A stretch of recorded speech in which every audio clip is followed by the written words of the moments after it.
Et le succès donc oui dans les tout derniers instants grâce à Malik Fofana, ça n'a pas été facile.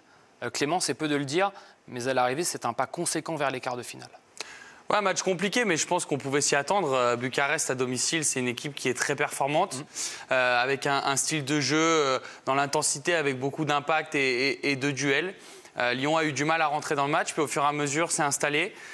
Grâce à un grand Péry également, qui les a maintenus dans le match. Et puis sur la fin, ils ont su faire la différence. Et je pense que c'est une bonne victoire dans le contexte général du club depuis cette fin de semaine. Et justement, Clément, ce contexte, on en parle, c'est assurément l'image de la soirée, la joie, l'émotion surtout de Paolo Fonseca sur les 3 buts lyonnais. Et notamment ici, Michael Landreau, sur le premier but. Scène tout sauf anodine, c'est la cohésion de tout un groupe derrière le coach.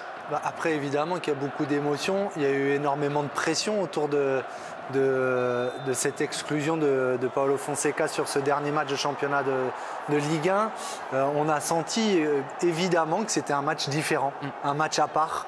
Ça peut se comprendre et à la fois, les sanctions sont là.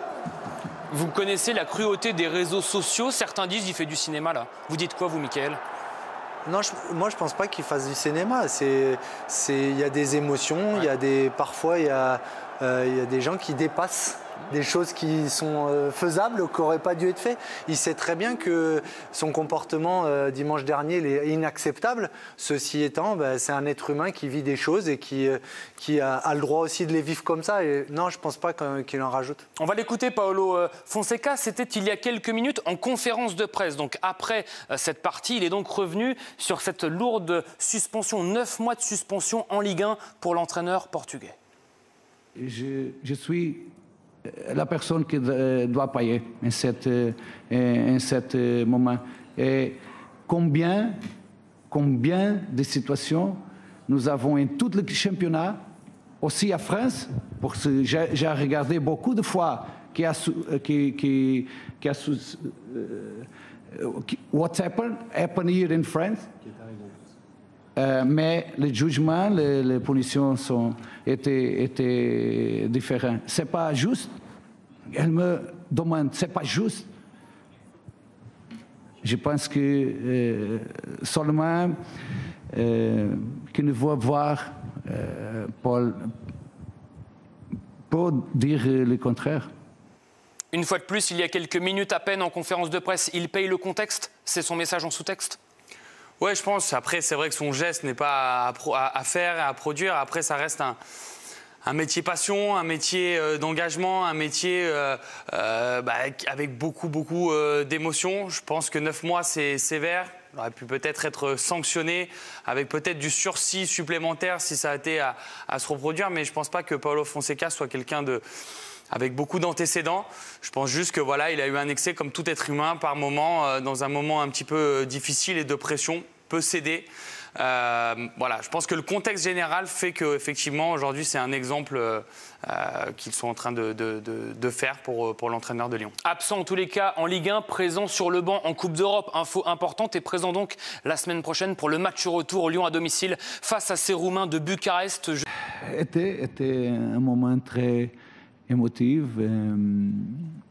parce que avoir le soutien de mon joueur et de mon club est le plus important en ce moment. Et je pense que c'était un bel moment, un moment de démonstration que nous sommes ensemble, que mon joueur sont avec moi. Je suis plus calme, je suis plus sereine quand nous avons le soutien de personnes qui sont proches de mon directeur, de owner of the club, de mon joueur. J'ai pensé beaucoup, mais quand nous avons cet sentiment qui vient de le groupe, de notre directeur, de toutes les personnes qui travaillent à Lyon, je suis prêt à dire à tous que je ne sais pas dire en français, I will never give up.